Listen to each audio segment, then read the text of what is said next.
What's going on, everybody? Welcome back to another episode of Talking Sports with your man, Big L.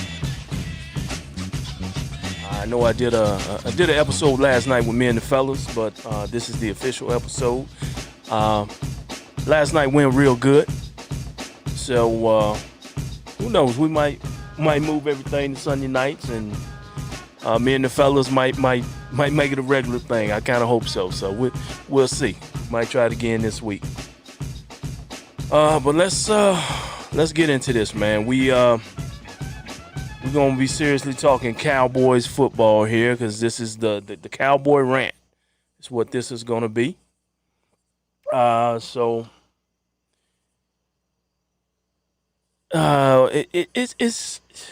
oh my God.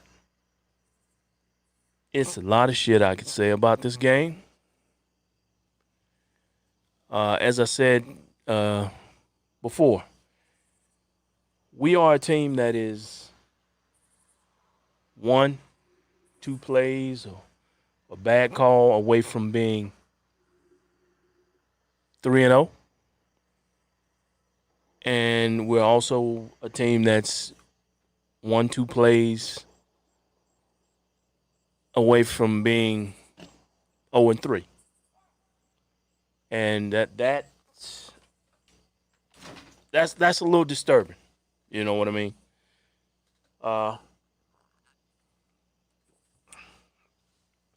But anyway, let's get into yesterday's game, man. Let's look into it a little deeper. As we know, man, Russell Wilson burnt us for 5 touchdowns yesterday, a couple of big plays, and it looks like we were basically playing cover 2. And how the hell you get beat in cover 2 deep, I don't know. But these guys were running wide open. I mean, 5 yards, 10 yards away, they're wide the hell open. That tells me that these guys are seriously confused, or the coaches are not doing a good job. Now, granted, it's been a difficult offseason for all teams, as far as the mini camps and training camps and stuff like that. They basically only had maybe a month or so to get ready, but I can't use that as an excuse, because everybody started at the same time. You know, every team started at the same time or around the same time. So I'm not ready to use that as an excuse. I'm not going to use that as an excuse. Oh man, this defensive coaching staff, man, is I'm not getting anything out of DeMarcus Lawrence, or at least not what I expected. Jalen Smith is not being what he was his first year back on the field. Alden Smith is doing a hell of a job, but we're talking about a guy that ain't played in 5 years, and he's coming out there outperforming a lot of the guys that have been in the league while he was out, and basically a lot of the guys that are making a hell of a lot more money than he is. So my hat's off to Alden Smith for the job he's doing. I really hope he can continue it, and like I said, I'm really looking to. Hopefully, we can get Randy Gregory back in there. I think this guy can do some things. This defense needs to be addressed. Offensively, we got. I'll get to the offense in a minute, but defensively, we got some issues that need to be addressed. The defensive line, I feel, is starting to play a little bit better, but this secondary is constantly getting exposed. They got exposed last week against Atlanta. You know, they got burned for touchdowns last week, and And like I said, Russell hurt us for 5 touchdowns. And in all shit. Damn, excuse me. In all actuality, it really should have been 6 touchdowns. If not for a heads-up play by Diggs to knock that one ball out of Metcalf's hands and it go flying out the back of the end zone. But, you know, this, as I said before, I don't know how you get, are we that confused in cover 2? You know, anybody running the crossing route, your linebackers should have things underneath. You got to keep the crossing routes in front of you, but you know if you got a man streaking down the side, you got to stay deep. And I don't understand why we're not doing that, or what's the problem. I mean, are these guys freelancing, doing their own thing? What? Like I said, Alden Smith had some sacks yesterday, but it seems like Alden Smith's the only one getting to the quarterback. I think we did a decent job against the run. But, again, you're playing Russell Wilson. You can't do what you did against Atlanta. You can't go down big and think you're going to come roaring back against the better teams. And really, Atlanta, if Atlanta could just learn to hold the lead, they'd be 3-0. I mean, it is beyond me. I really want to use a bunch of cuss words right now, but because I'm trying to keep this thing just a tad bit clean. You know, I'm holding my tongue. I'm really holding my tongue, man. As I said, this defense needs something needs to be addressed on this defense. Jerry Jones, Stephen Jones, and Will McClay, they need to be on the phone with some people right now, preferably Earl Thomas. But as you know, or it's been reported lately that just recently rather, that Earl Thomas may be signing with the Houston Texans, which tells me Earl is looking to play in Texas. He's not really looking to play anywhere else. But going back to yesterday's game, man, it was getting to the offense. Dak had a great game stat-wise. Found a lot of different receivers. The young kid had his first couple of catches. He showed out. Can't think of his name at the moment. Zeke didn't have a good game. I don't think play calling was good in certain areas. Pollard fumbling the kickoff and then can only recover it at the damn 1 yard line. And rather than trying to pass out of that, we try to run Zeke on a outside run or off tackle. And, you know, Zeke ends up slipping a little bit and that gets stuffed and we get safety. This is the same type of shit I've seen with Jason Garrett, man. Kellen Moore, in my opinion, is no. So that's the game in a nutshell. Like I said, Dak had great game stat-wise. He found the receivers. I think Dalton Schultz is coming on. The offensive line, they had to do a bunch of moving around with the offensive line. And we are banged up on the offensive line, but I'm not going to use that as an excuse. As I said, everybody started at the same time. Seattle lost some people yesterday. Yesterday was definitely a game that we could have won. We just didn't. We couldn't finish, I guess. You know, we had that last drive, and Dak had some turnovers. He had a strip sack that turned into a fumble. I don't think they'll label that one as an interception. But he did throw an interception in which the receiver had inside position, had Dak kind of led him a little bit more, in my opinion. The receiver could have made a play on it, but I got to give credit to the DB who jumped the route and cut in front of the receiver and picked it off. But like I said, the pass was tad bit, not behind, but a tad bit off target. I'll put it that way. It wasn't out front where it needed to be. So,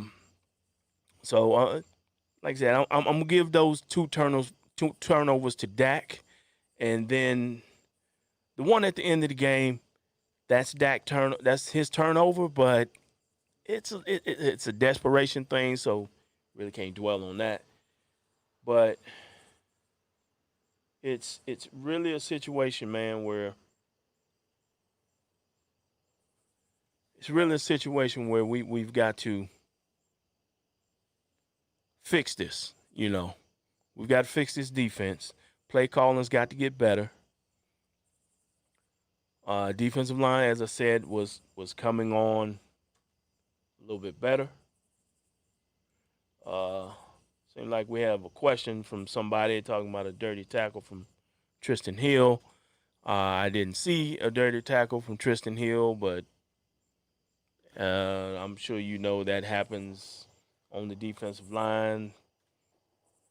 Hey, it happens. If they saw it, they flagged it. If they didn't, hey. Anyway, what can be done to get the Cowboys on the roll here?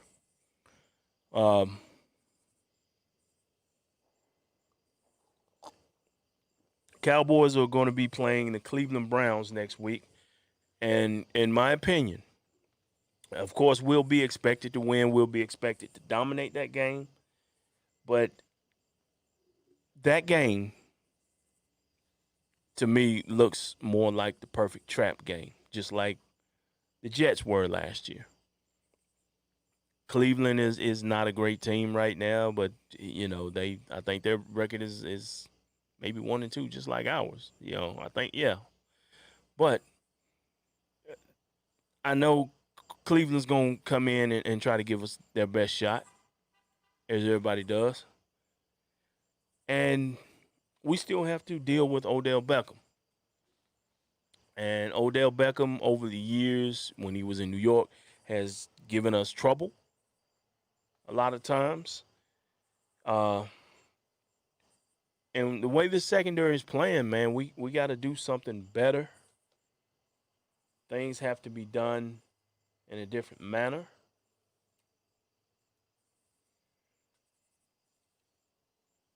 I don't know if we got to,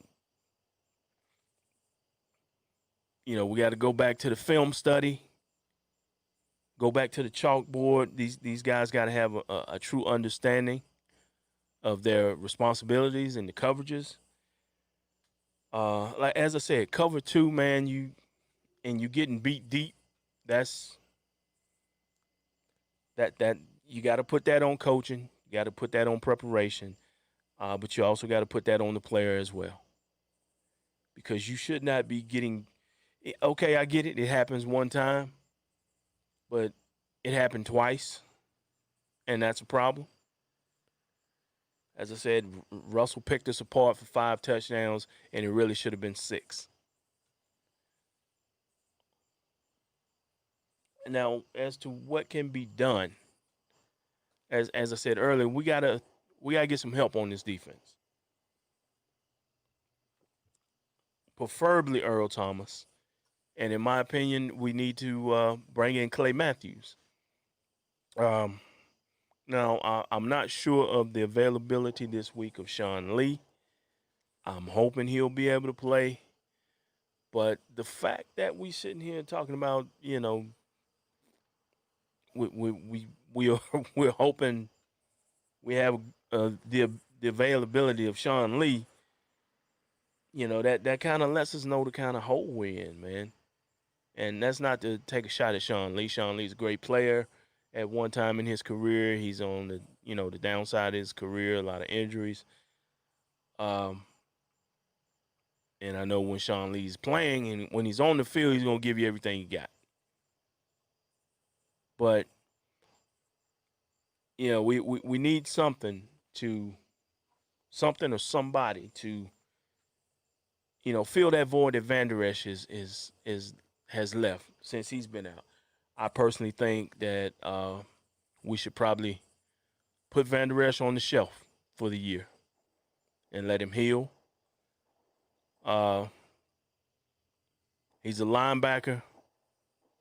He's gonna do a lot. He's gonna have a lot of contact, so that collarbone's gonna take some more punishment.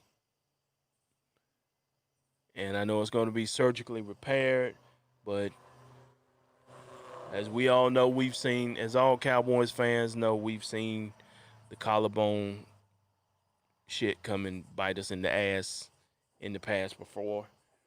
So we probably should let Van Der Esch heal, sit the year out, and let's get some help in there. Like I said, Clay Matthews, I think that's a guy that's got some left in the tank. He can bring something to the team. He's good in pass rush situations, definitely, in my opinion. Now, where we could play him at, not sure. I would say, you put him outside and at one of probably the wheel, or maybe Sam. I definitely think he could help. Also, like I said earlier, Earl Thomas. We got to keep this guy from going to Houston. He don't want to be in Houston. He wants to be in Dallas. It's a different attitude when you go somewhere where you actually want to be. Earl wants to be in Dallas. He's been wanting to be in Dallas for the past three and a half seasons. This is the same guy that came to the locker room and told us, come get him.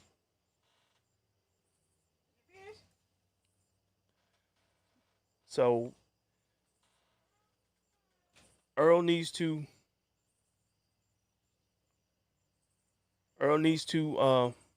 well, Earl's gonna take the money. And right now, Houston's the one that's, I hear, offering the contract. And I can't blame him. But we definitely gotta, somebody need to call Jerry and get that thing rolling. Get Earl there. All right, let's move on. We've covered some issues with the coverage. I'm not sure what can be done about that coverage. Like I said, you got to get Earl Thomas there, or I know Eric Reed is still out there available, but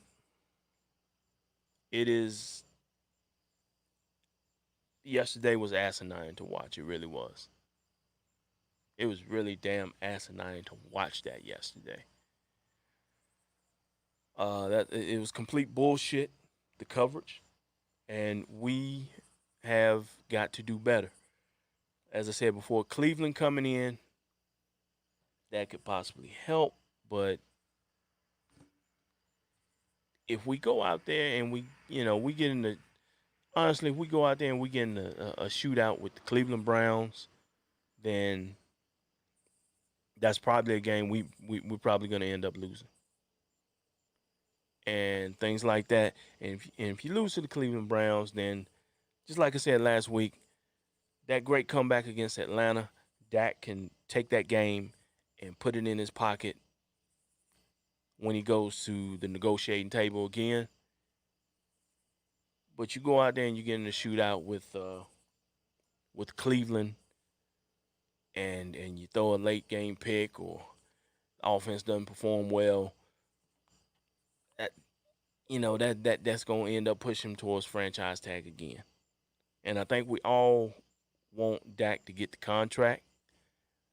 I want him to get his money.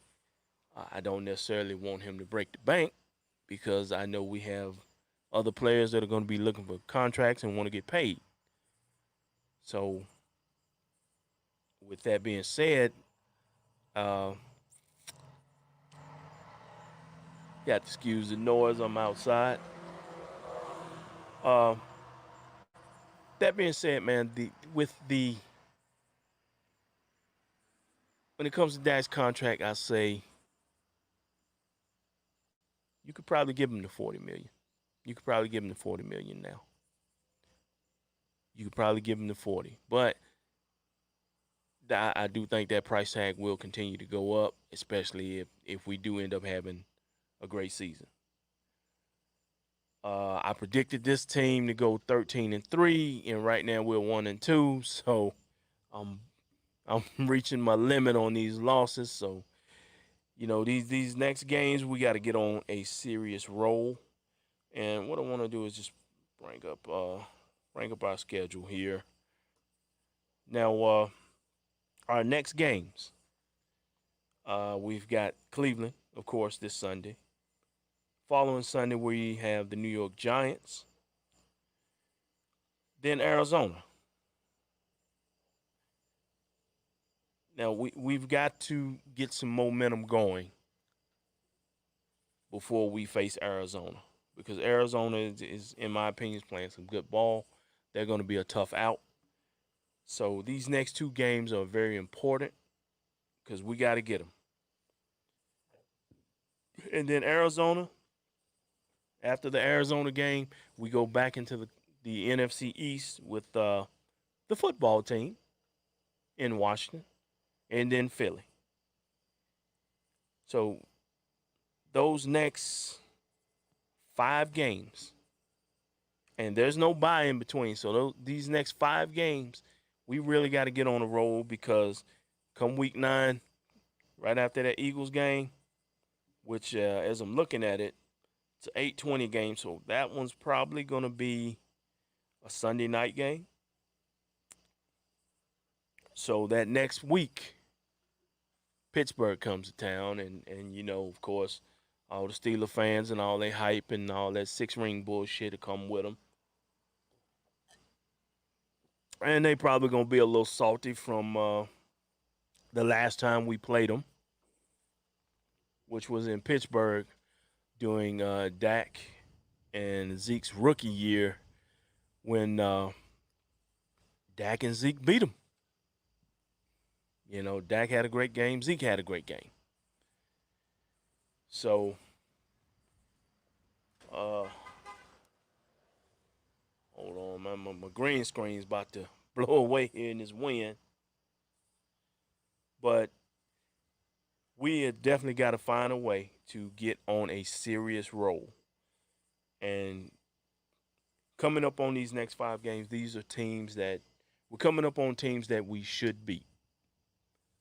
We simply have to go out there and beat them. In the past, we've allowed teams of that nature to really go out and play us tough rather than us going out and putting the wood to them and making them lay down the way we should.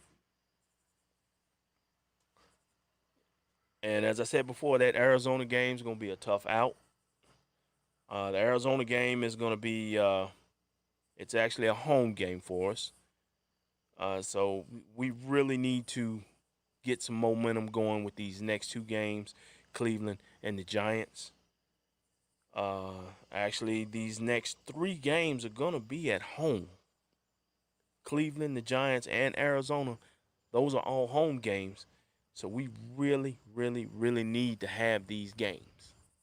We really need to have those next 3.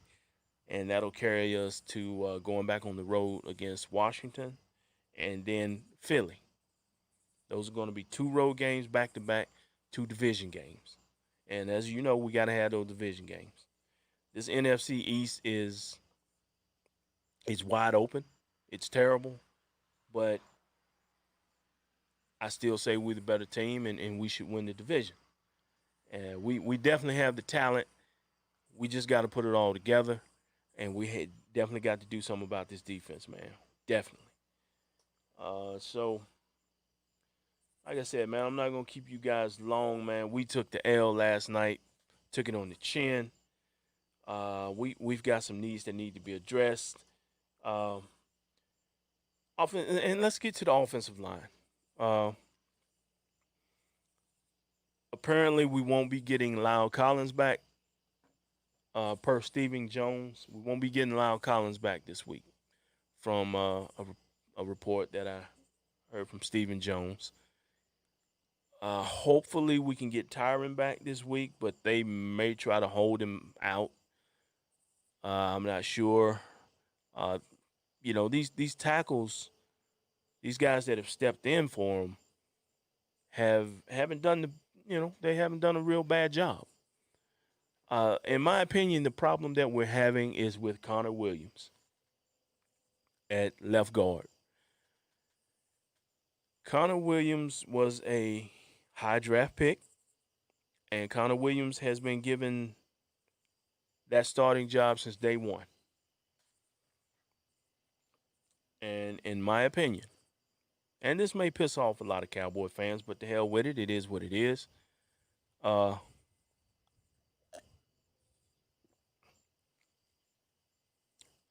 Connor Williams, he's not a starter.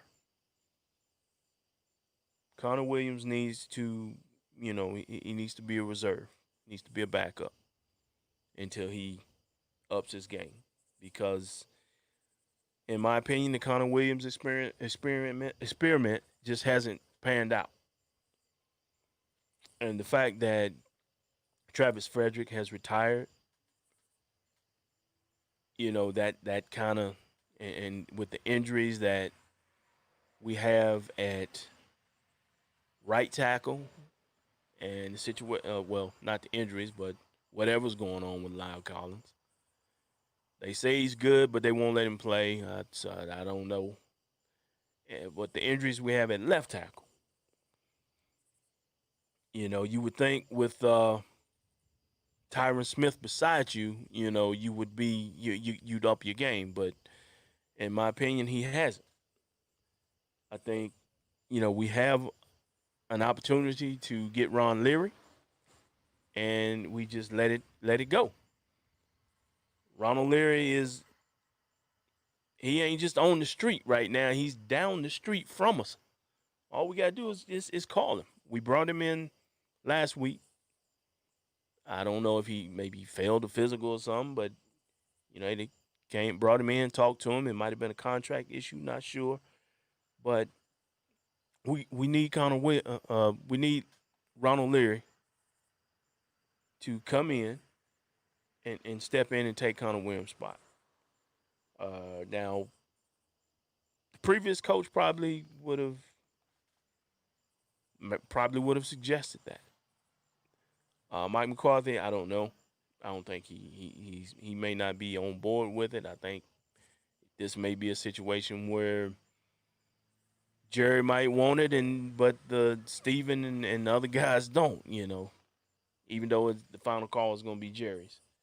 But that being said, man, we get on the phone, Jerry. Get on the phone now.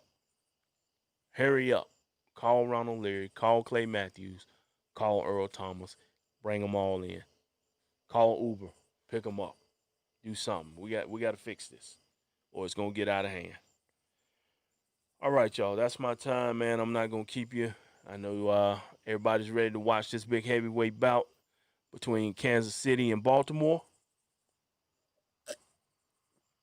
I think this is gonna be a real good one. So I'm gonna go on ahead and shut things down and clean things up, and I'm gonna sit back and I'm gonna go watch the game myself. So y'all have a good evening. I appreciate you guys. I appreciate you guys joining me. As I said, I'll be back live on Thursday at 7:15. I apologize for not starting at 7:15 this week or today, but I'll be back on Thursday at 7:15. We're going to look at week 4, which we did that yesterday, but we're going to take another look at week 4.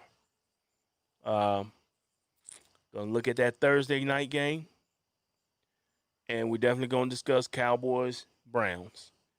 All right, man. This is your boy Big L. I'm signing off. Y'all have a good evening. Enjoy the game.